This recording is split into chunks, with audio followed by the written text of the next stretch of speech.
I showed up for a dinner I paid for.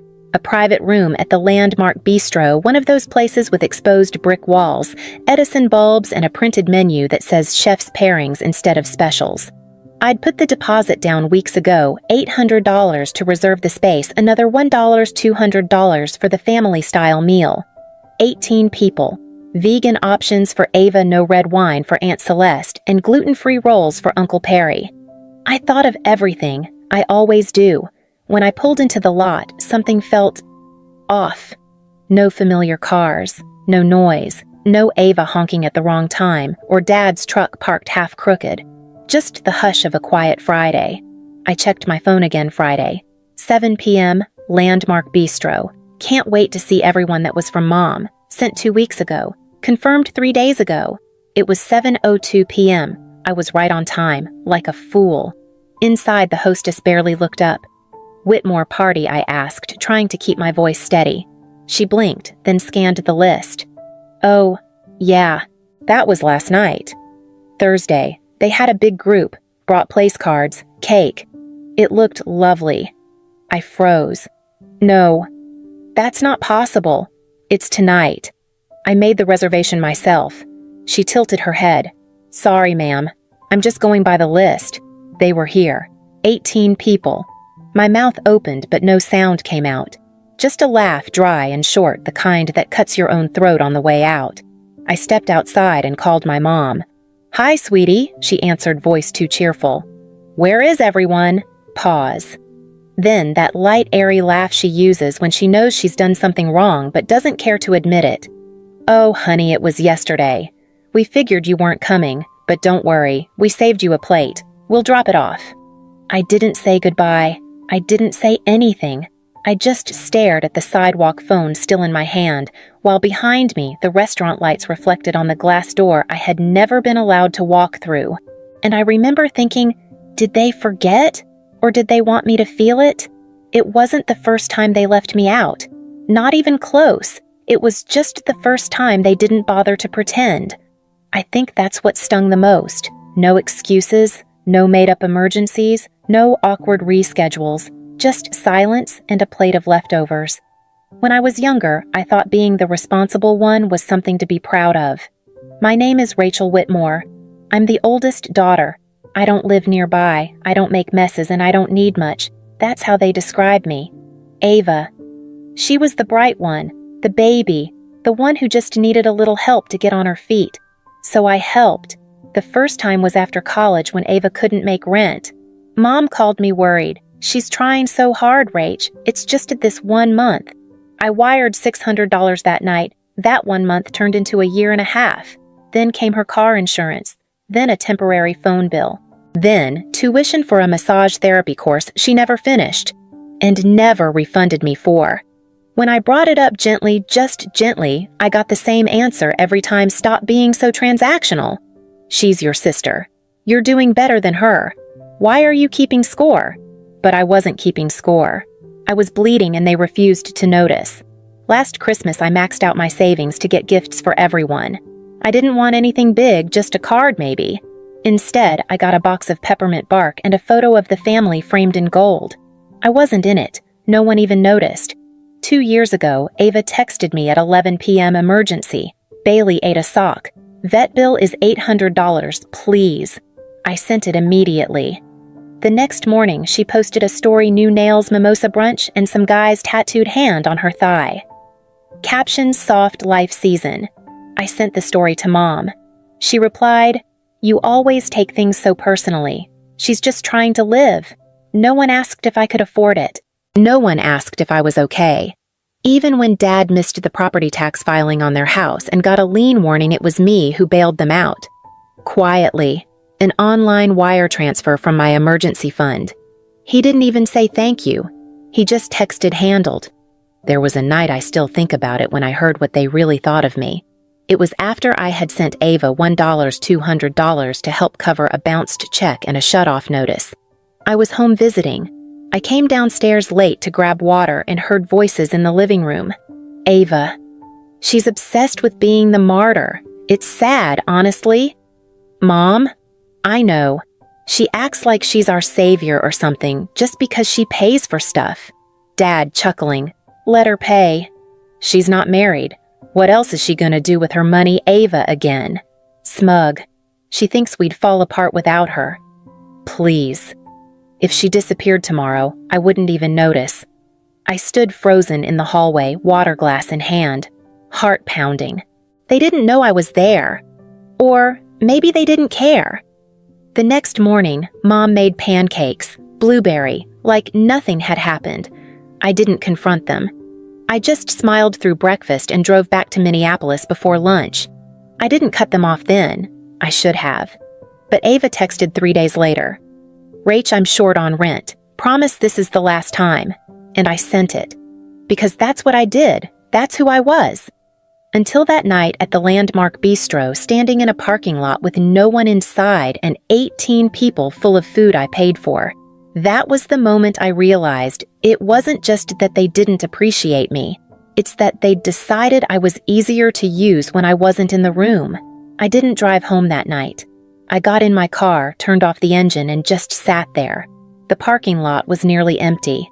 A few valets in vests moved around slow board. Inside, other parties clinked their forks against plates. I sat behind glass unseen. The silence was thick. I could feel it settle into the car like fog. I reread the message again. Friday, 7 p.m., Landmark Bistro. Mom had sent it. I'd even replied, confirmed. Got the deposit down. 3 days before the dinner. 14 messages in total, all from me. Not one of them acknowledged. Not one of them corrected the date. They knew. They all knew. And they came anyway. Just without me. My hands were shaking, not from cold, not from rage. Something worse. The kind of shaking that comes from realizing you've been screaming in your head for years and not one of them ever listened. Because they didn't have to. I thought of Ava laughing cake in her mouth. Of Mom fussing with place cards. Of Dad raising a glass in a toast I'd never hear. And I realized I was never really invited. I was included when I was useful. I was tolerated when I was paying. But I was never wanted. That truth sat heavy in my chest, but it didn't crush me the way I thought it would. It steadied me. For so long, I'd told myself being needed was enough. That love could sound like requests. That family could look like invoices disguised as affection. But love isn't measured by how much someone expects from you. It's measured by whether they show up when there's nothing to take. No one had ever shown up for me. I don't know how long I sat there. An hour, maybe more. Somewhere in that stillness, something in me cracked, not loudly, not like a bone breaking, more like a seam tearing open. Soft, slow, irreversible. I didn't cry. I didn't call anyone. I didn't scream into the night like some movie heroine. I just pulled out a receipt from my glove box and began calculating. Appetizers, vegan entree upgrade for Ava, sparkling cider for Aunt Celeste, gratuity at 22%, $2.40, $84. Exactly. I stared at that number until it burned into the back of my eyes. Tomorrow, they'd learn what it feels like when the person they ignored stops playing her part. And I knew exactly where I'd start. The next evening, I sent a message in the family group chat. It was short. Just 12 words, I'll be at Mom's at 7 p.m. I have something for everyone. No one asked what it was. Of course they didn't. They never asked anything when it came to me. At 6:58, I pulled into the driveway. The porch light was on. Inside, I could see silhouettes moving through the living room. Ava on her phone. Dad in his recliner. Mom fluffing throw pillows like we were hosting company.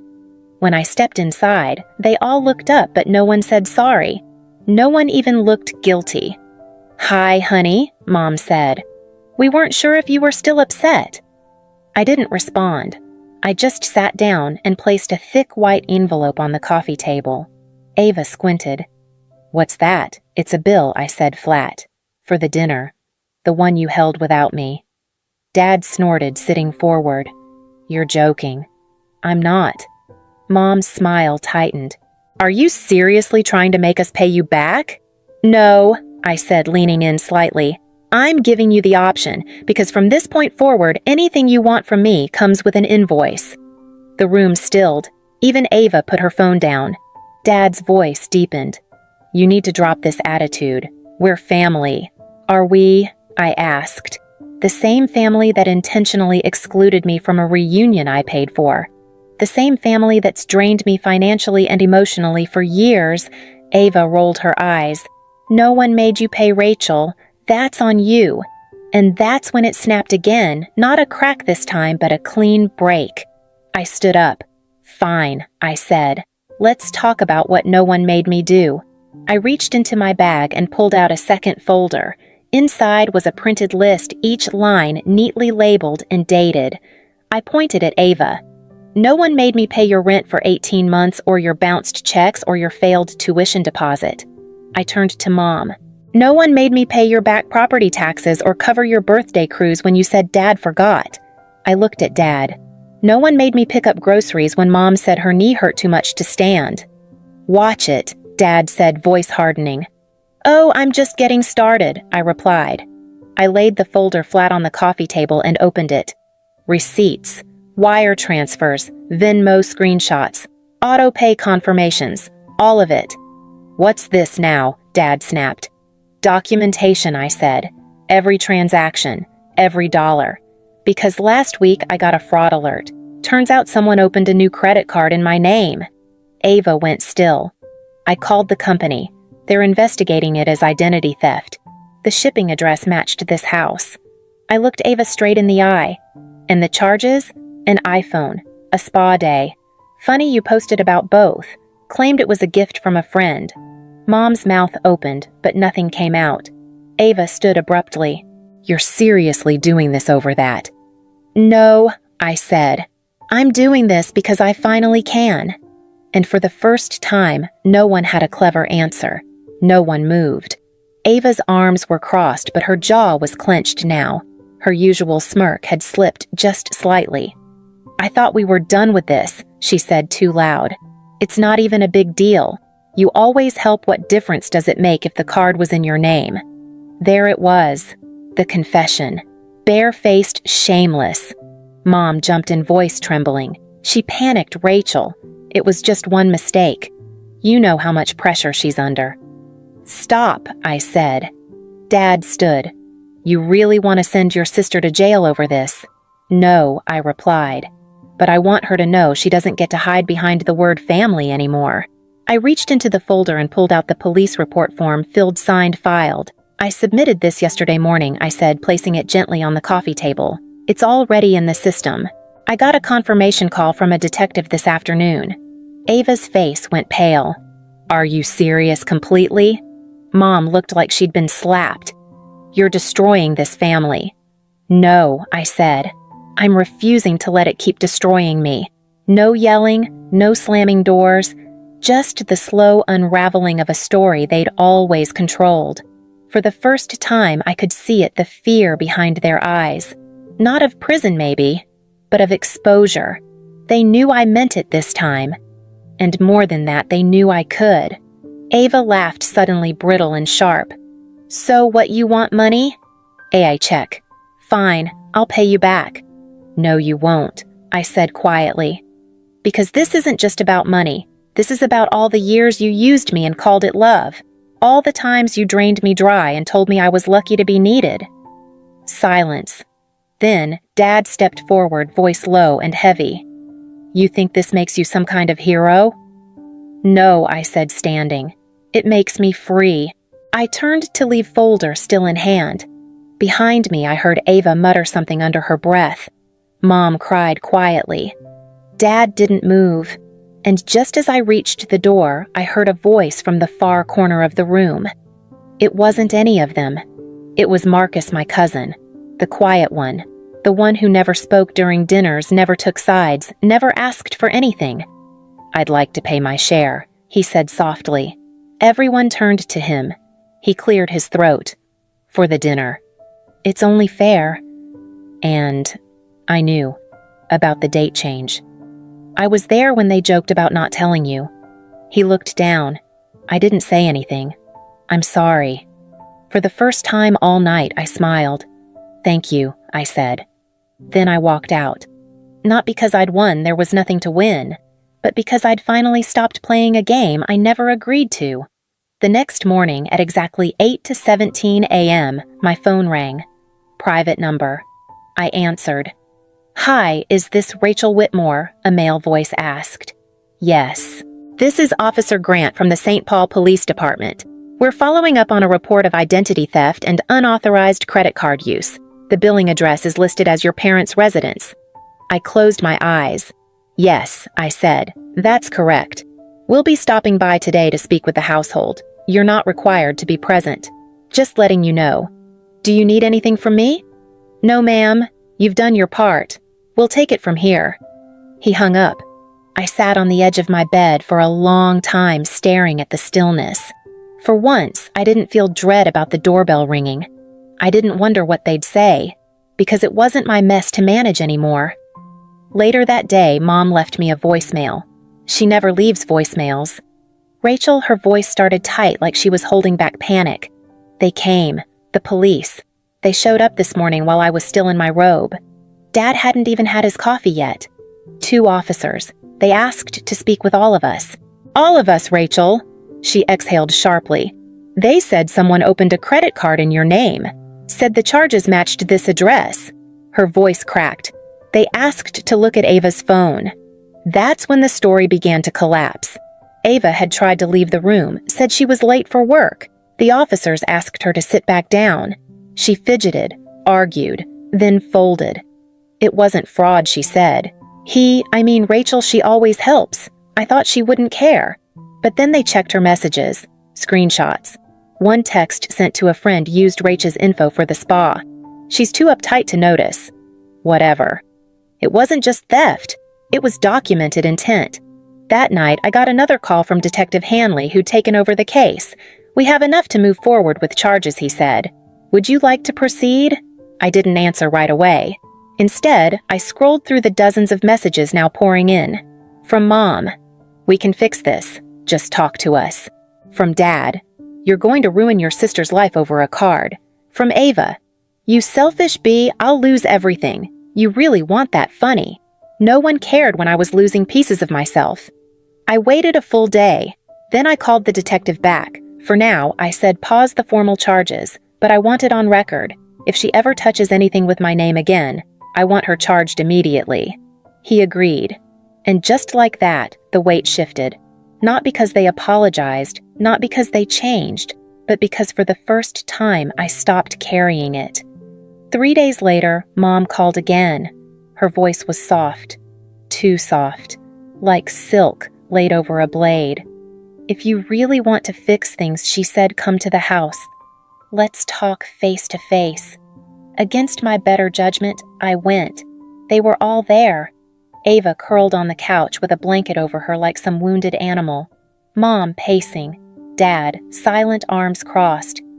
"We just want to heal," Mom said, sitting across from me. "We know you're hurt, but this is tearing the family apart." "No," I said. "Ava did that. You all did that when you decided I was easier to use than to include." Ava didn't even look at me. "I didn't think you'd actually go to the cops," she said, her voice cracking. "Who does that?" "Someone who's been pushed far enough," I replied. Mom reached for my hand. "We'll pay it back. You don't need the police.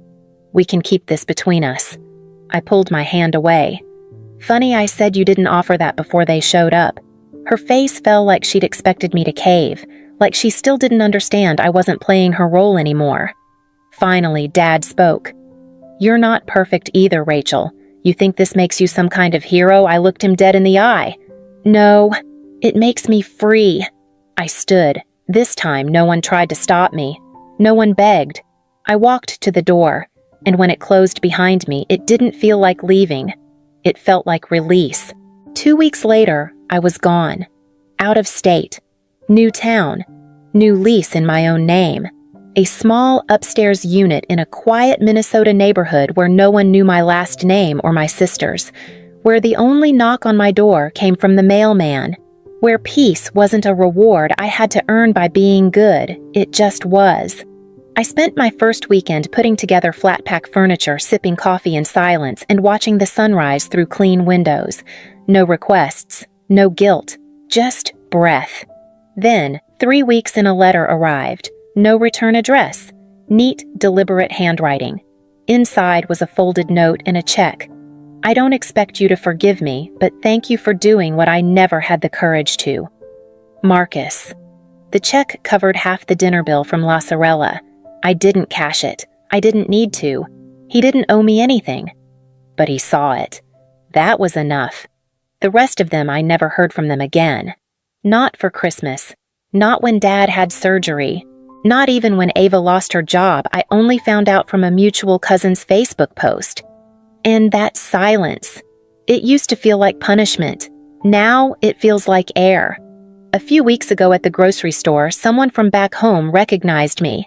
Hey, wait, aren't you Ava's sister? I smiled. No, I said, just like that. If you've ever chosen peace over apology, you don't owe them a reason. Just breathe.